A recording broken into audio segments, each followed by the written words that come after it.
sini saya akan menjelaskan mengenai tugas dari modul 3.1 tentang pengambilan keputusan berbasis kebajikan. Selamat mengikuti. Ya, Pak. Assalamualaikum, Pak. Waalaikumsalam warahmatullahi wabarakatuh. Silakan Bu. Baik, terima kasih, Pak. Ada apa nih Bu? Tumben-tumben datang. Iya, mohon maaf Pak sebelumnya. Bapak, saya ada tugas nih Pak dari guru penggerak. Ada waktu Pak? Terima kasih Bu, waktu banyak. Waktu banyak, silakan Ibu. Ya, apa yang bisa saya bantu sebagai kepala sekolah SPDI 273? Baik, terima kasih banyak. Jadi gini Pak, saya ditugaskan untuk mewawancara kepala sekolah, khususnya Bapak kepala sekolah saya, untuk bagaimana seorang kepala sekolah bisa mengambil keputusan. Begitu Pak. Terima kasih ya. Yang itu ya mengenai kepala sekolah dalam mengambil keputusan, yaitu kepala sekolah dia selalu memikirkan kekurangan dan kelebihan dari keputusan yang harus kita ambil. Ya, karena untuk keputusan kita ambil, kalau kelebihannya kita pikirkan untuk masa depan, khususnya dalam penanganannya kasus peserta didik ini masa depan ini ya. Anak ini bisa aja sekarang mungkin dia cara belajarnya lambat atau apa, insya Allah di masa depan itu dia akan dikasih ya, itu sebagai kegiatan kekurangannya, yaitu kekurangannya kita mungkin ya tidak selalu terfokus kepada peserta didik. Kekurangan itu bisa dari sekolah, bisa dari guru, bisa dari kepala sekolah. Nah itu sebagai bahan masukan untuk ya lebih baik di masa yang akan datang. Baik Pak. Bapak sudah menjelaskan bagaimana cara pengambilan keputusan. Nah, seandainya Pak keputusan ini berhubungan dengan dilema etika atau bukan moral, bagaimana Bapak cara mengidentifikasinya?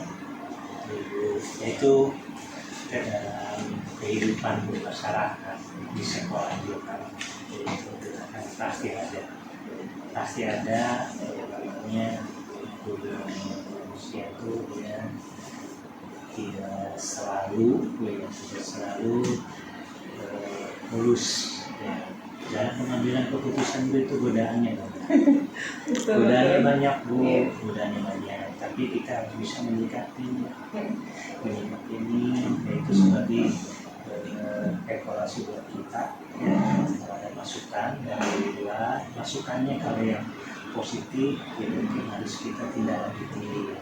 Kalau yang misalnya kurang baik ya mungkin perlu kita pikirkan, nanti kita rembukan dengan staf manajemen yang ada di sekolah. Ini ada seperti ini, solusinya gimana? Insya Allah kalau sudah didiskusikan dengan tim manajemen itu segala apapun keputusan yang kita ambil itu bermanfaat buat peserta didik. Baik, terima kasih. Nah, sekarang bagaimana ya Pak? Kalau misalkan ada dua kasus yang sama-sama punya nilai kebenaran, dan ini benar-benar Bapak harus memutuskan. Biasanya bagaimana Bapak memutuskan dua kasus yang sama-sama kebenarannya itu sama gitu loh. Nah, bagaimana Bapak memutuskannya? Ya, terima kasih Bu. Ya, kalau ada kasus ini yaitu hal yang sering kita alami di sekolah dalam pengambilan keputusan, baik itu dalam kenaikan kelas, penanganan siswa, penanganan Bapak Ibu guru, penanganan guru dan karyawan, yaitu pasti ada. Nah, cara mengambil keputusannya yaitu kita dengan cara yaitu kita harus diskusi dengan teman-teman manajemen sekolah. Insya Allah dengan masukan yang dari tim manajemen itu nanti apa yang kita putuskan itu yang paling benar di antara benar. Baik. Berarti Bapak lebih mengutamakan diskusi atau musyawarah untuk mufakat ya Pak ya? Iya. Baik. Terus yang biasanya langkah-langkah atau prosedur apa yang biasa Bapak laksanakan untuk pengambilan keputusan. Iya, terima kasih Bu ya. Mungkin saya sebagai kepala sekolah sebagai guru 3 Bu, masalah yang banyak mungkin masalahnya kadang di peserta didik. Baik. Karena peserta didik itu kita sesuai dari masukan dari awal, ekonominya ada yang mampu, ada yang lebih mampu, ada yang lebih mampu lagi, gitu ya, gitu kan? Ada yang mampu, lebih mampu, ada yang lebih mampu lagi. Nah itu dalam keputusan terus kita juga ya itu kita dalam keputusan mungkin kita observasi, observasi ke lapangan, ya kan? Karena kalau peserta didik dipanggil ke ruang kepala sekolah, yang ada nanti gimana ya dia rugi atau apa? Mungkin nggak bisa ke lapangan, ya kan? Kayak misalnya ini untuk melihat kebersihan di 273 ya, saya tidak perlu mengajar misalnya staf atau wakil ya untuk pendekatan ke peserta didik, saya ngajaknya murid ke atas ke lantai 1, 2, 3, 4. Dari murid itu saya dapat masukan, ini masalahnya ini Pak, ini gini, nah itu pendekatannya. Karena kalau dia diajak ke ruang kepala sekolah, kadang masukannya itu dia mungkin susah, tapi kalau diajak sambil jalan itu masukannya banyak. Identifikasi dulu. Kemudian kami juga mengumpulkan guru BK. Betul. Kita lihat nih rekap absennya ya. Anak yang perlu perhatian khusus tuh yang mana? Karena tidak ada anak bermasalah. Yang ada tuh anak perlu perhatian khusus ya. Perhatian khusus ya, didata, oh ini, nah nanti dilihat nih, ditanya, karena yang lebih dekat tuh guru BK, ini anak ini nggak masuk kenapa? Ada yang misalnya dia nggak masuk karena terpaksa harus mencari uang, ada ya kan? Ada yang mungkin anak ini nggak masuk karena tidak perlu perhatian atau kurang perhatian dari orang tua, ada karena orang tuanya kerja untuk mencukupi kebutuhannya. Itu didata dari guru BK, dari hasil ya, informasi dari peserta didik, dari guru BK, dari wali kelas, itu nanti kita diskusikan, ambil keputusan yang terbaik. Lengkap banget. Kalau saya simpulkan berarti Bapak di dalam mengambil keputusan, langkah-langkahnya pertama Bapak melakukan identifikasi, betul ya Pak ya? Kemudian Bapak mengumpulkan data-data dari berbagai pihak terkait, begitu ya Pak ya? Dan terakhir Bapak memusyawarahkan, mendiskusikan dengan pihak-pihak terkait agar mendapatkan keputusan terbaik, begitu ya Pak ya? Iya, betul. Baik, terima kasih Pak. Selanjutnya, apa yang menurut Bapak paling efektif? Cara apa yang paling efektif di dalam pengambilan keputusan, terutama yang berhubungan dengan dilema etika, Pak? Ya, itu Bu, dalam mengambil keputusan yang berhubungan dengan dilema etika. Ya, kita kan ada kriminolog, kriminalis, kita berhubungan dengan Allah, dan ada juga kita tidak bisa lepas berhubungan dengan masyarakat sekitarnya.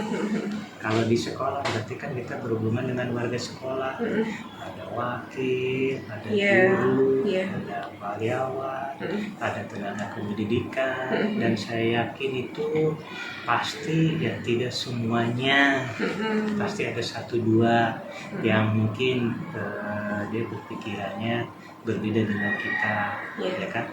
Menurut kita baik, mungkin menurut dia lebih baik sebenarnya. Menurut kita kurang baik, ini lebih baik seperti ini. Jadi tidak mungkin satu suara.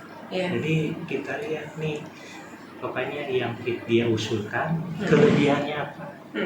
Nah, kemudian kita lihat dari beberapa guru, karyawan, sama tenaga kependidikan, kita lihat kelebihannya. Insya Allah dengan melihat kelebihan seseorang, kita akan selalu ceria terus, dan karyawan juga akan senang karena dilihatnya kelebihan dulu. Kalau kita melihat kekurangan terus, nggak bakalan selesai. Jadi itu ya, pakai. Oke, makasih Pak. Jadi Bapak itu kalau saya bisa tarik kesimpulan, cara paling efektif Bapak dalam mengambil keputusan itu selalu melihat ke depannya, bermanfaat baik atau tidak baik, itu yang paling Bapak lakukan di dalam pengambilan keputusan. Begitu ya Pak? Iya, jadi kita dalam pengambilan keputusan Bu, kalau ada masalah, kita tidak perlu mencari akar permasalahannya. Iya, Yang Pak. perlu kita cari itu solusinya. Iya, Kalau ada ember kotor, ya Iya. lo perlu cari solusi apa tuh akar permasalahan ini kenapa ember kotor. Iya. Cari solusinya supaya ember ini bersih. Baik. Itu Bu ya. Baik Itu. Pak, terima kasih Iya. Bapak udah memberikan contoh-contoh yang lebih real dalam kenyataan. Selanjutnya, Bapak itu biasa kalau menyelesaikan suatu keputusan itu ada jadwal tertentu nggak Pak? Saya Bu, dalam menyelesaikan permasalahannya, saya kadang-kadang mencari fakta dulu Bu. Iya. Mencari fakta dulu, ya. Jadi kita berbicaranya fakta. Fakta keliling-keliling permasalahan ini, ya.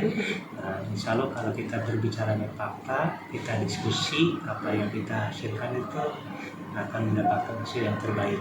Baik. Terima kasih Pak, udah lengkap banget. Nah terakhir ya Pak ya, ada nggak faktor-faktor yang mempermudah Bapak di dalam pengambilan keputusan itu apa saja kalau boleh saya tahu? Faktor-faktor yang Mempermudah. keputusan ya.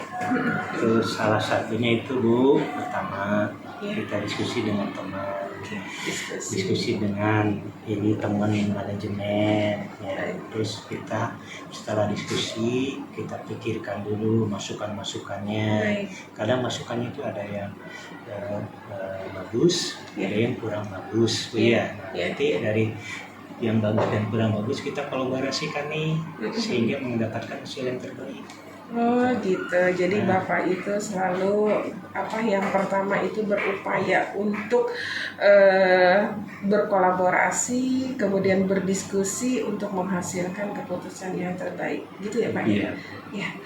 Baik Pak, dari semua ini yang Bapak lakukan di dalam pengambilan keputusan, pengalaman yang paling Bapak dapatkan di dalam pengambilan keputusan yang berhubungan dengan dilema etika itu apa Pak? Pengalaman yang terbaik buat Bapak, pembelajaran yang bisa dipetik oleh Bapak. Terima kasih Bu ya. Dalam pengambilan keputusan ya, di dalam keputusan itu banyak pengalaman Bu. Karena mungkin ya saya juga dari guru itu kan dari tahun 90, udah sekarang udah 2022 sampai ada 20 tahun. Banyak itu istilahnya pengalaman yang tak terduga Bu. Gitu ya. Tak terduga. Kadang kita dalam menangani anak tuh ya, ada anak sampai itu Bu dipanggil berkali-kali gitu ya, sampai kalau bilang selin ya. Nah, tapi itu setelah 4 tahun dia datang gitu dengan keberhasilannya, wah itu nggak bisa dibayar apa tuh ya dengan uang Bu. Betul. Itu satu kebanggaan buat kita selaku pendidik. Itu jadi kalau kita melihat ke masa depannya itu kebanggaan seperti ketika anaknya tuh yang kita bina berhasil, dan keberhasilan itu Bu ya tidak didapat dengan semudah ya. Kenapa? Karena kita harus mendidik anak itu dari tadinya misalnya tidak rajin sekolah, ya kan? Harus kita samperin ke rumahnya, harus apa supaya dia bisa mandiri, bisa apa.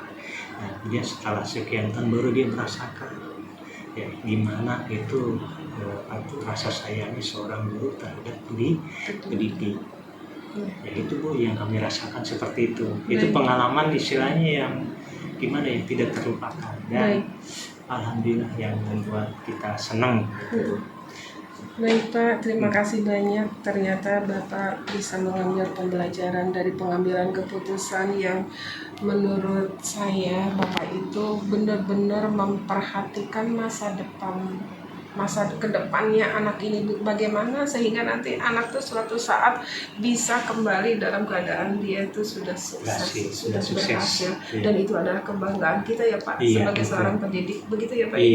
Pak, terima kasih banyak ya Bapak sudah memberikan berbagai hal, bagaimana Bapak di dalam cara pengambilan keputusan. Itu pembelajaran buat saya sebagai calon anggota penggerak. Semoga saya juga bisa sebijak apa yang sudah Bapak lakukan di dalam pengambilan keputusan. Ini pembelajaran banget buat saya. Terima kasih Pak sebelumnya, dan saya ucapkan mohon maaf bila dalam hal ini saya banyak hal yang tidak nyaman atau tidak berkenan.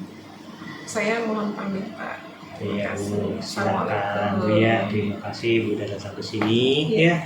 Dan sekarang Ibu silakan melanjutkan aktivitas berikutnya ya. Semoga berhasil Bu ya. Amin ya Rabbal alamin. Terima kasih Bu.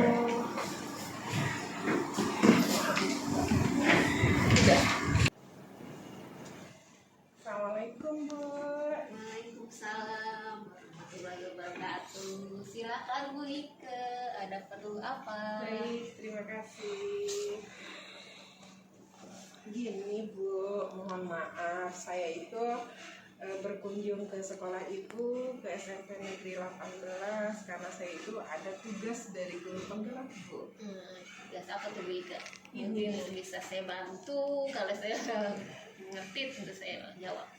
Baik Bu, terima kasih sebelumnya. Jadi tugasnya itu saya untuk mewawancara kepala sekolah dalam hal pengambilan keputusan Bu. Ya, keputusannya apa gitu masalahnya, lebih spesifik lagi nih. Banyak kan keputusan yang harus kepala sekolah itu ambil. Jadi di sini saya ingin mendapatkan dari Ibu bagaimana kalau misalkan Ibu ada keputusan yang dalam hal ini berhubungan dengan dilema etika dan rujukan moral.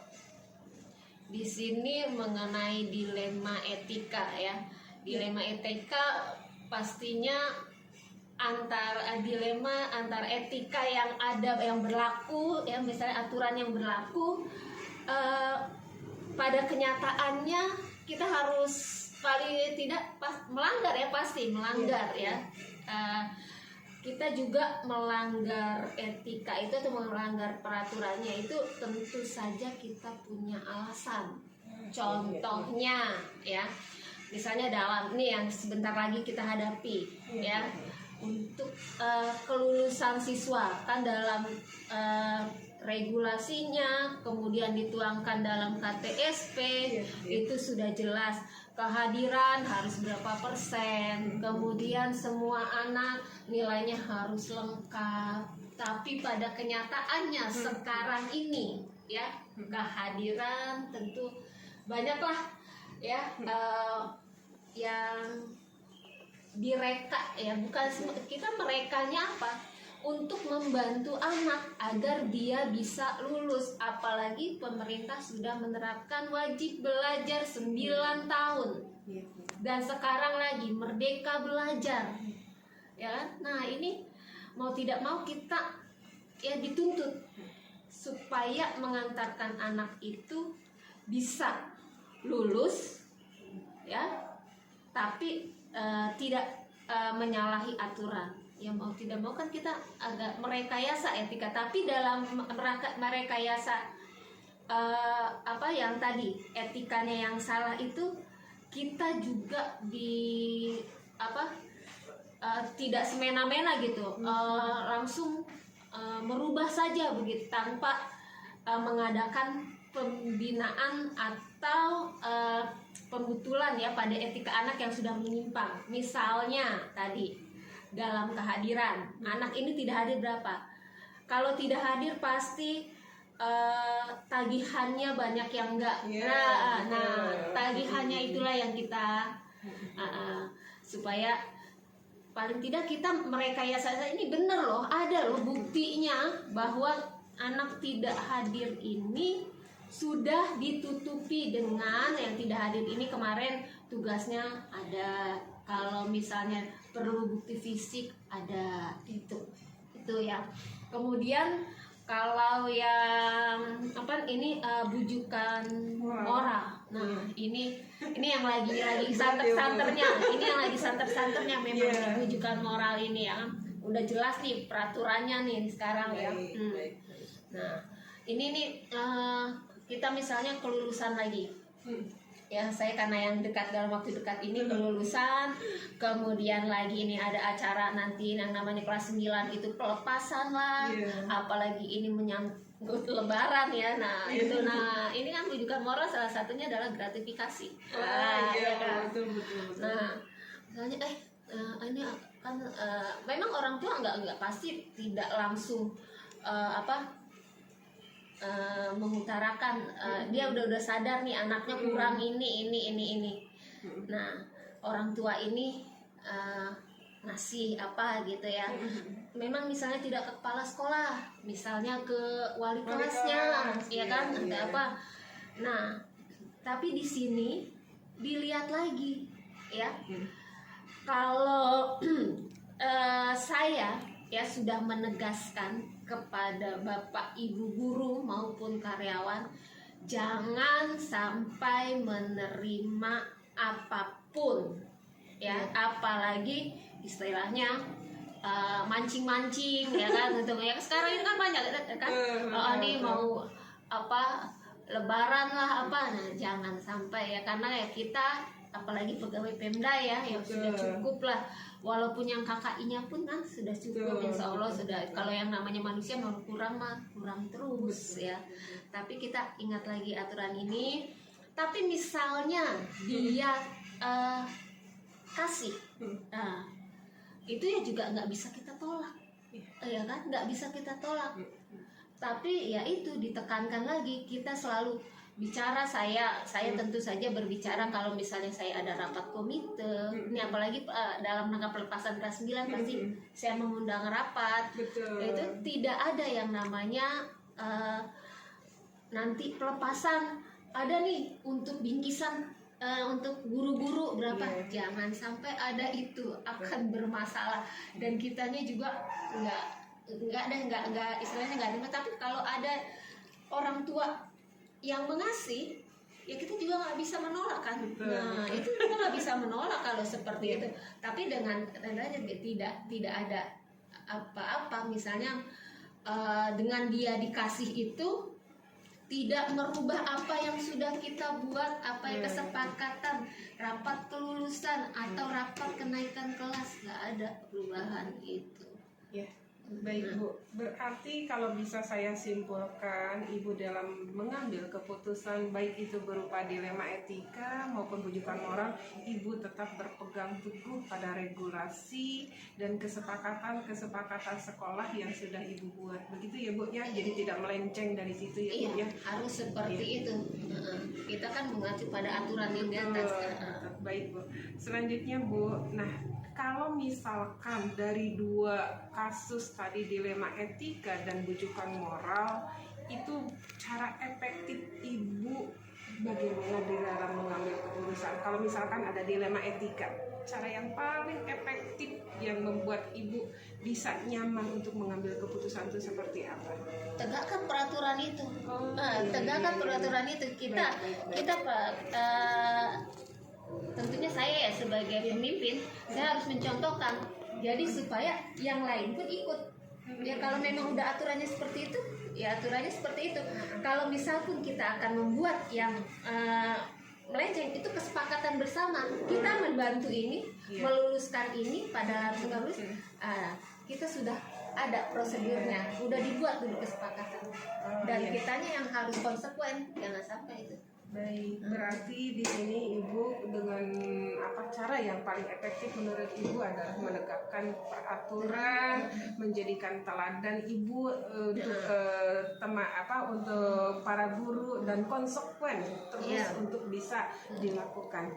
Baik Bu. Nah, Ibu biasanya langkah-langkahnya seperti apa ya untuk pengambilan keputusan itu, atau prosedur di dalam pengambilan keputusan itu biasanya Ibu seperti apa ya? Biasanya ya, kalau saya ada masalah ini ya pasti kan saya ajak bicara dulu manajemen, ya kan, manajemen, kemudian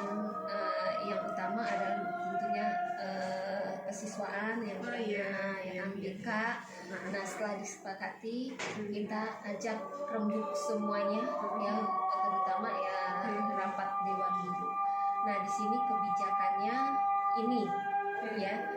Ini aturan ini, ada aturan seperti ini. Nah ternyata dalam kenyataannya seperti ini. Nah kita sepakati dulu, kalau sama-sama sepakat, oke. Nah jadi nggak maunya saya juga sendiri, tapi harus sama-sama semuanya dengan tidak menyalahi aturan atau regulasi yang ada.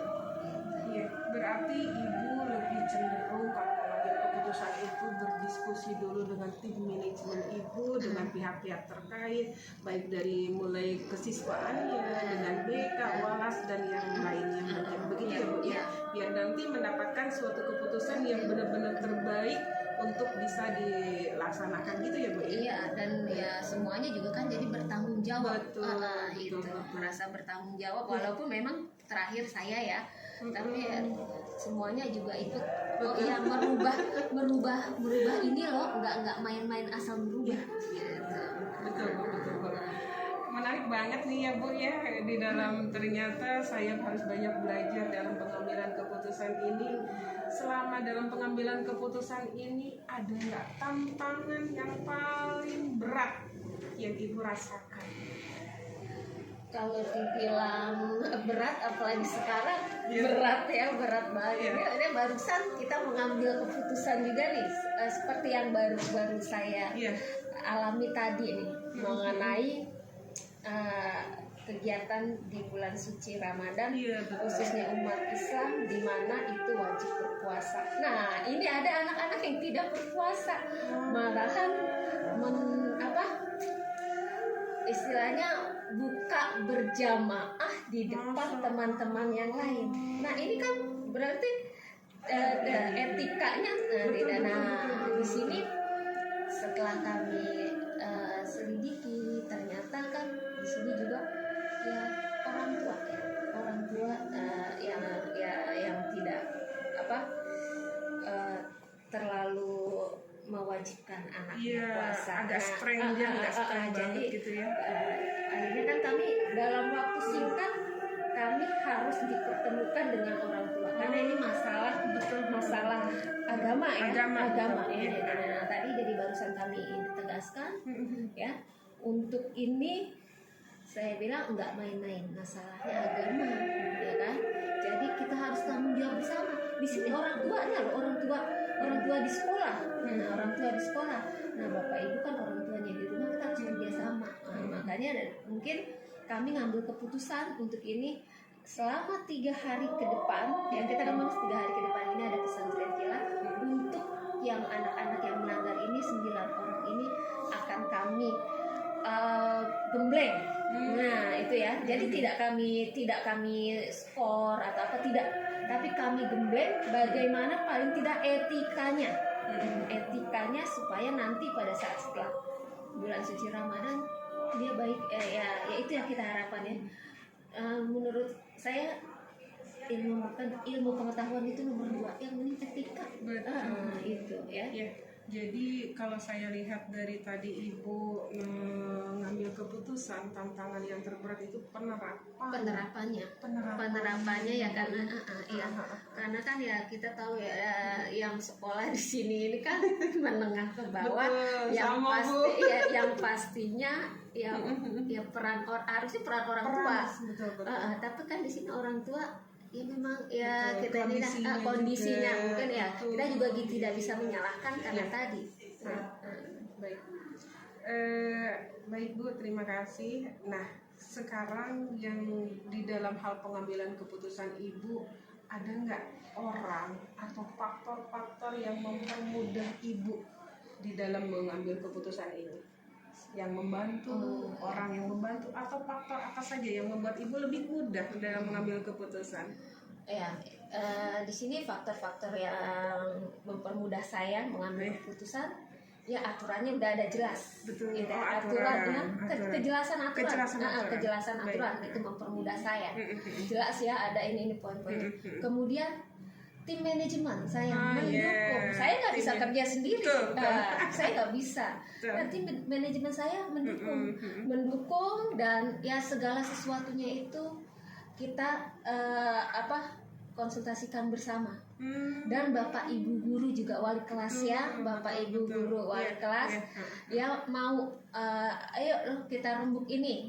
Jadi ya cepat dalam menanganinya. Nah, kalau ada masalah Baik, ya alhamdulillah ya di sini semuanya kompak. Nah, itulah Iya, itulah betul. yang Itu ya, kuncinya ya, Bu. pokoknya tim kita solid. Kalau tim kita sudah solid ya gampang. Jadi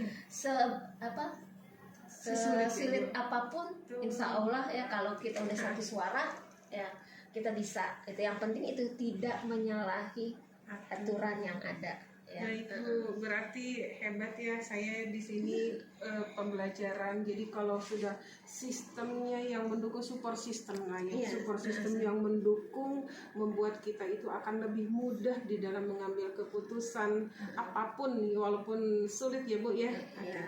Baik Bu, nah biasanya Ibu kalau mengambil keputusan ini ada nggak jadwal tertentu atau tempat tertentu untuk pengambilan keputusan ini? Kalau jadwal tertentu, tempat tertentu itu kan sesuai dengan situasi dan kondisi ya kan, yang mana, di mana nih kayak sekarang tiba-tiba ada masalah di situ harus penanganan itu, saya harus ambil keputusan. Iya, ya jadi kan? langsung ya. Di mana?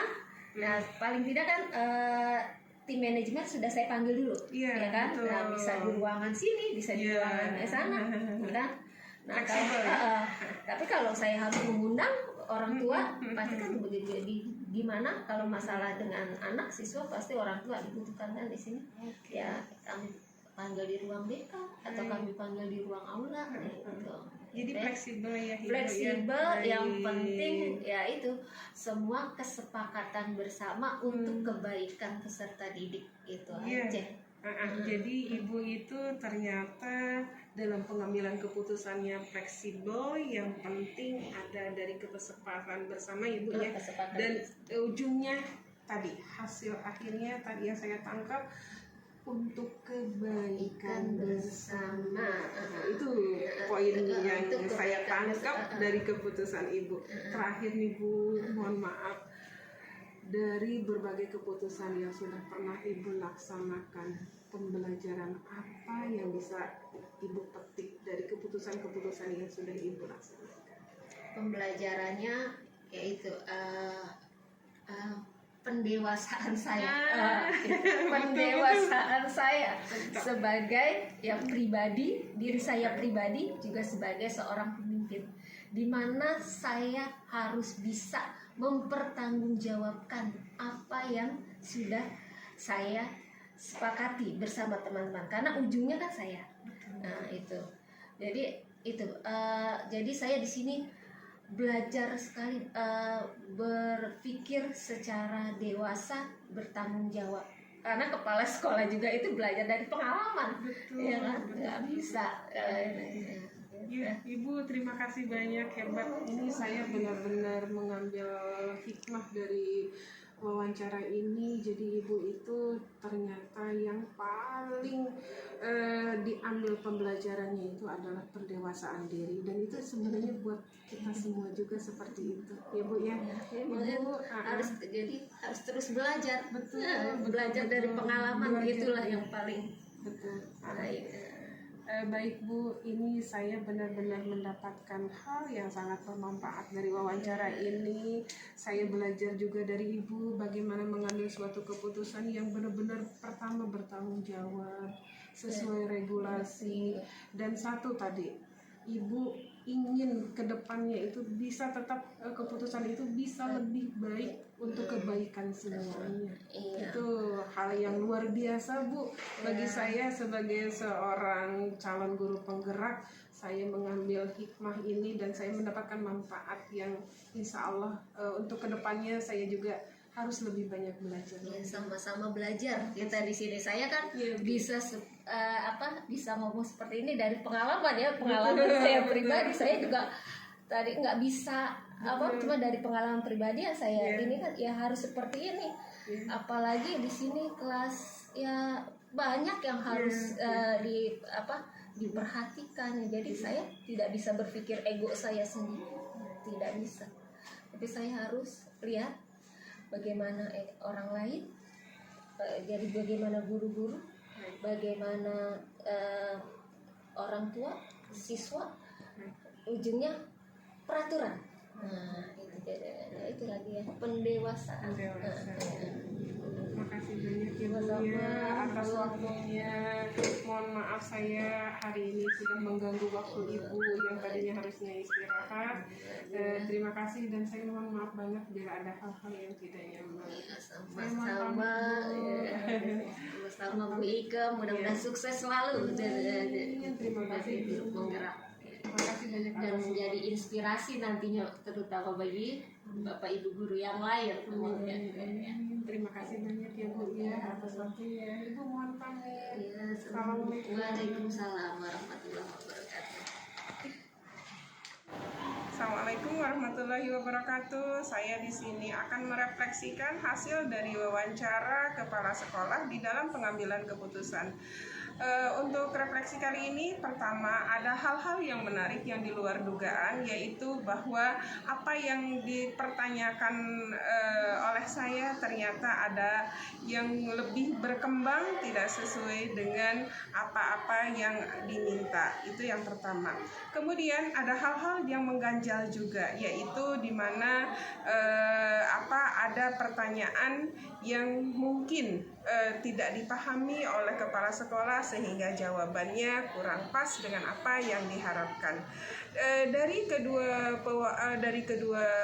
kepala sekolah ini ada persamaan dan perbedaannya. Persamaannya, keputusan dari kedua kepala sekolah ini sama-sama berbasis hasil akhir, menginginkan yang terbaik di endingnya untuk keputusan tersebut dan bermanfaat. Dan perbedaannya, kalau kepala sekolah yang pertama itu Bu Lina itu menginginkan benar-benar basicnya itu adalah yang berdasarkan kepada aturan.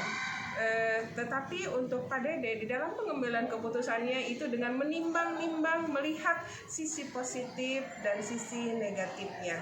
Itu adalah yang merupakan perbedaan dan persamaan dari kedua kepala sekolah tersebut di dalam pengambilan keputusan.